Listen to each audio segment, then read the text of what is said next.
So we save the game and quit out because at this point we've been up for like 30 hours straight and we need to recharge, you know, like everybody does by doing lines.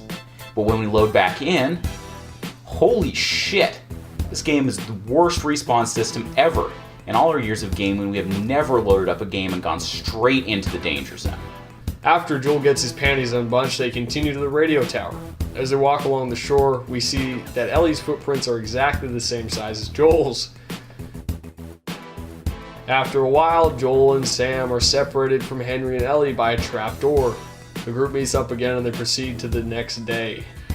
They are forced to jump down a staircase that leads nowhere and is totally only there so the player can't go back the way they came. I mean, look at this thing. Who the fuck would build something like this in the real world? I mean, at first I thought it was supposed to be the remnants of an old dock or something, but it's totally not. There are too many houses down here for this to be a dried up riverbed. They're caught in sniper fire and Joel sneaks around and kills the sniper before taking control of the rifle and giving the rest of the group cover fire. And here we have yet another example of just how expendable the resources on this game really feel.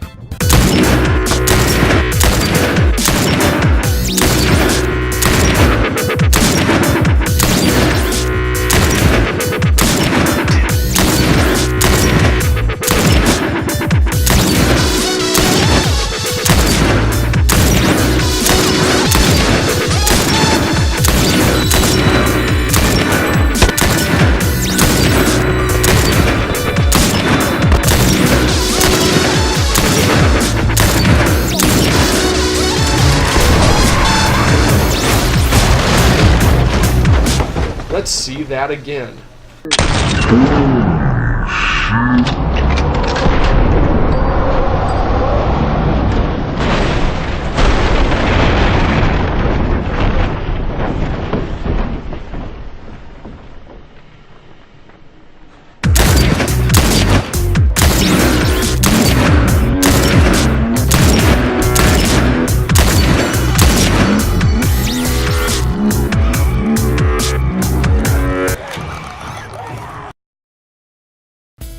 Wouldn't it have been cool if you had a limited number of sniper rounds? Maybe you'd have to choose when to make a shot and when to call out and tell your team to keep running. It'd make things feel a lot more intense and frightening. But I fired a rifle all those times without ever changing the clip, and it doesn't make it feel like every bullet counts, it just makes it feel like there are too many bullets to count. Welcome to Jurassic Park.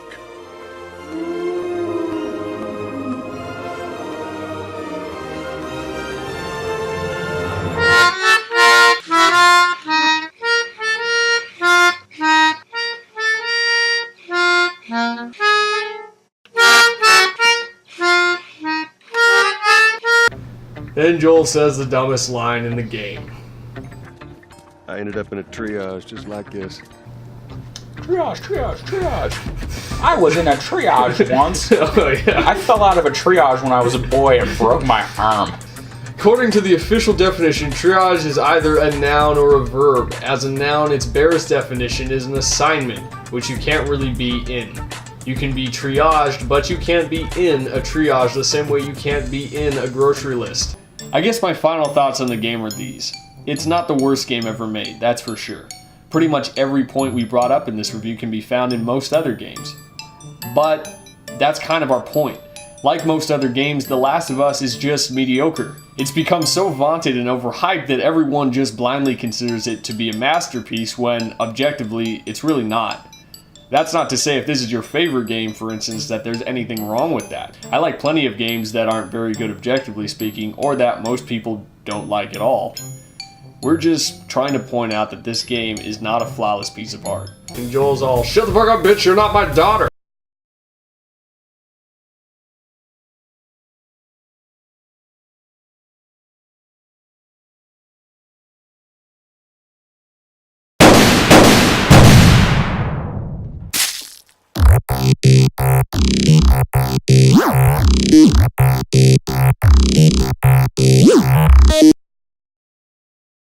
Alright, so let's get into Eraserhead a little deeper. This is the second video in my two-part review for this movie. This part's gonna contain spoilers. I'm gonna get a little analytical and give you my interpretation of the film. So if you're looking for a spoiler-free review, click the annotation above me for the first part, which has 0 spoilers. Now again, this is just my interpretation. I'm not saying that my opinions are 100% accurate or even that they're similar to what David Lynch was thinking when he made this movie. I'm just going over my personal views on what the story and underlying themes are about after watching this movie several times. So as I said before, the thing I admire most about this movie is the awesome imagery and shot composition. Each image looks like David Lynch just took so much time to think about what he was putting on camera. The contrast between lighting and shading is perfect, and the contents of each frame are consistently chilling and sometimes even cringeworthy.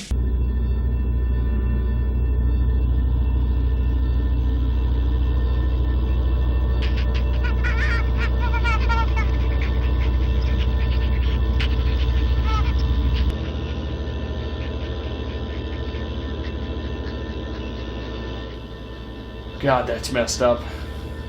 So, back to the beginning of the film. Can you see what I mean by how that's an analogy for the rest of the story? Henry's found in his hiding place of dirt and soil, and he's forced into giving birth by some lever man who's controlling a machine that doesn't necessarily represent just the machine of industry, but more like the machine of reproduction, the machine of generational change. When we see Henry's planet again at the end of the film, and the leverman is struggling to pull his levers into place, trying to force another embryo from Henry and failing, to me this is an analogy to the effect of Henry's infanticide. He stopped the machine. He won't allow himself to be forced into fatherhood. He embraces the singing woman, crazy chipmunk cheeks and all, and they fade into the light together. Crazy fucking shit, right? This film is genuinely well made. I love the puppets and the special effects they used, the set pieces, the atmosphere, and the performances.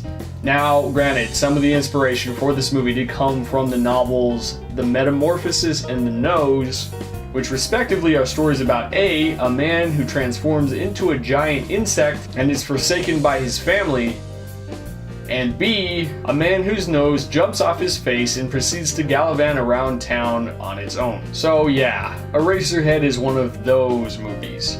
Okay, Paul!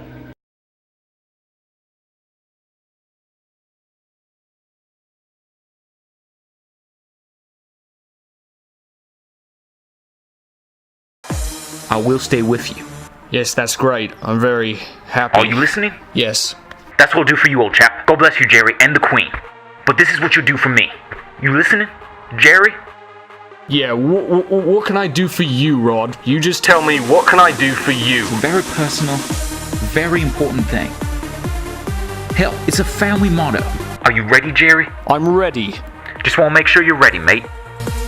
Here it is. Show me the money. Oh, Paul, motherfucker! Show Me! The money! Oh, Jerry, doesn't it make you feel good just to say that? Say it with me one time, Jerry. Show you the money. Oh, no, you can do better than that, Jerry. I want you to say it as one who means it, brother. Heck, I'll Beckham guy on the other line. I better hear you say it. Yeah, no, show you the money. No, not show you. Show me the money. Show me the money. Yeah! Louder! Show me the money. That's it, brother! You've got to yell that shit! Show me the I money. need to feel you, Jerry! Show me the money. Jerry, you better yell! Show me the money! Show me the money! Say you love this black man! I love The black man! Show me the money! I love black people! I love black people! You motherfucker, Jerry! You, my motherfucker! What are you gonna do, Jerry? Show me the money!